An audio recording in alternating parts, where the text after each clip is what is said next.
Hi everyone, कैसे आप सभी। आई होप्स आप सबकी सीटेट की प्रिपरेशन बहुत बहुत अच्छी चल रही होगी। आप सबको पता है कि आपका सीटेट का जो पेपर है वो जनवरी में होने वाला है, जनवरी 2024 में। तो आप लोग अभी उसके लिए जो है वो प्रिपेयर कर रहे होंगे और मैं भी अपने चैनल पर आप लोगों को साथ साथ प्रिपरेशन करवा रही हूँ। आज की वीडियो में मैं आप लोगों को सीडीपी का एक बहुत इंपॉर्टेंट टॉपिक करवाने वाली हूँ। देखिए, ये बहुत इंपॉर्टेंट टॉपिक है। पेपर 1 पेपर 2 दोनों के लिए इंपॉर्टेंट है, इक्वली इंपॉर्टेंट है। इसके अलावा अगर मैं बात करूँ, आप लोगों की जो भी सब्जेक्ट की पेडागोजी आती है उसके अंदर भी कई बार 1-2 मार्क के क्वेश्चन जो है वो लेव वाइगोस्की वाले टॉपिक में से पूछ लिए जाते हैं। तो अगर मैं बात करूँ लेव वाइगोस्की की, तो देखिए लेव वाइगोस्की जो थे उन्होंने सामाजिक संस्कृति का सिद्धांत दिया था। सामाजिक संस्कृति का मतलब होता है सोशियो कल्चरल थ्योरी जो थी वो किसने दी थी। आप लोगों से सीधा सीधा पूछ लिया जाता है कि सोशियो कल्चरल थ्योरी किसने दी थी, तो आप लोगों को पता होना चाहिए कि सोशियो कल्चरल थ्योरी जो है वो लेव वाइगोस्की ने दी थी। देखिए, ये जो है वो मेरे खुद के नोट्स हैं। ये वही नोट्स हैं जो मैंने अपनी प्रिपरेशन के टाइम पे प्रिपेयर किए थे। बहुत ही अच्छे नोट्स हैं, शॉर्ट नोट्स थे। जिस तरीके से मैंने नोट्स पढ़ के और प्रिपेयर किया था, तो आप लोगों के लिए भी मैंने भी उसी तरीके से आप लोगों के साथ में शो ऑफ कर रही हूँ, ताकि आप लोगों को भी समझने में कोई दिक्कत नहीं हो। देखिए, लेव वाइगोस्की जो थे वो एक रूसी मनोवैज्ञानिक थे, रूस के थे। इन्होंने सामाजिक संस्कृति का सिद्धांत जो दिया था। अब सामाजिक संस्कृति का मतलब ये होता है कि इन्होंने ये बताया था कि बच्चा जो होता है वो समाज और संस्कृति यानी कि सोसाइटी और कल्चर से इंटरेक्ट करता है और सीखता है। यानी कि बच्चा जो है वो कोई भी चीज़ कब सीखता है, जब वो सोसाइटी में अपने पेरेंट्स को, अपने नेबर्स को, अपने पीयर्स को, अपने स्कूल में, यहाँ वहाँ अगर कोई भी चीज़, अगर कोई भी बच्चा देख रहा है। कहने का मतलब ये है कि जैसा उसने सोसाइटी में देखा है, जैसा उसने अपने कल्चर में देखा है, अपने आस-पास के एनवायरनमेंट में देखा है, वैसा ही वो बच्चा सीखेगा। तो इस तरीके से लेव वाइगोस्की ने अपनी सोसाइटी सोसाइटी को उन्होंने ज़्यादा इम्पोर्टेंस दी है, समाज को ज़्यादा इम्पोर्टेंस दी है। उसके बाद में मैं आप लोगों को इसको लेकर कुछ टर्म्स बताती हूँ कि इन्होंने कुछ इम्पोर्टेंट टर्म्स दिए थे। देखिए, ये जो टर्म्स बताने वाली हूँ ये बहुत इम्पोर्टेंट है, बहुत बार पूछे जाते हैं और थोड़े इम्पोर्टेंट भी है। देखिए, इसमें से सबसे पहला जो टर्म आपका आता है वो आता है ज़ेडपीडी। अब ज़ेडपीडी की फुल फॉर्म क्या होती है और ये चीज़ है क्या? तो देखिए, ज़ेडपीडी की फुल फॉर्म होती है ज़ोन ऑफ प्रॉक्सिमल डेवलपमेंट। अब ये होता क्या है? ये तो इसकी फुल फॉर्म है, अब ये होता क्या है? देखिए, ज़ेडपीडी का मतलब होता है, ज़ेडपीडी का मतलब होता है कि एक ऐसा एक संभावित दायरा होता है जहाँ पर बच्चा कोई भी काम सीख सकता है। यानी कि एक ऐसी लिमिटेशन जहाँ तक वो बच्चा सीख पाए। देखिए, अगर वो बच्चा 5 साल का है तो वो 5 साल तक जितना बच्चा सीख सकता है उतना ही सीखेगा।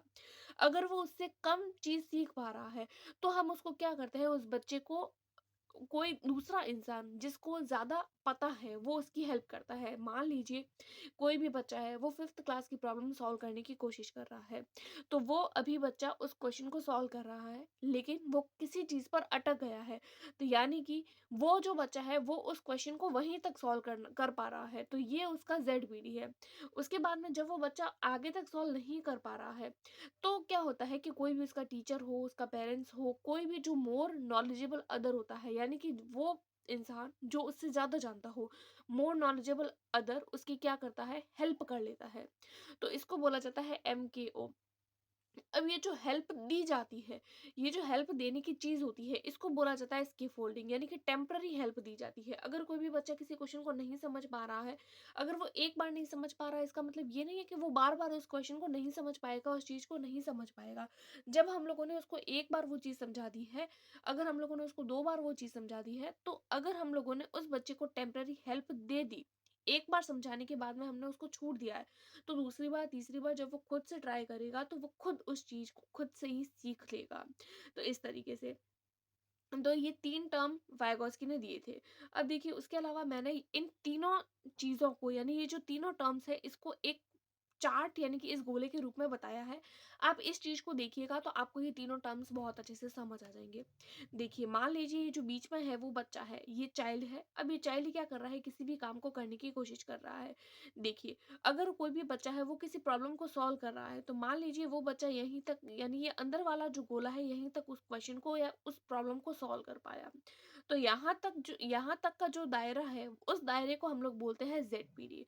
अब क्या होता है उसके बाद में, जब ये बच्चा इस दायरे तक किसी चीज़ को सॉल्व कर पाता है, अब वो उस दायरे को पार नहीं कर पा रहा है। दायरे को पार नहीं कर पा रहा है तो क्या होता है कि उसको कोई मोर नॉलेजेबल अदर MKO आता है और उसको उस दायरे से यानी उस बाउंड्री से बाहर निकाल देता है। यानी कि उस चीज़ को वो आगे तक सॉल्व करवाने की कोशिश करता है।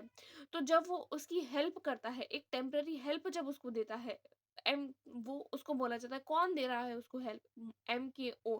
तो ये होता है कि वो अब इस दायरे से बाहर निकल चुका है।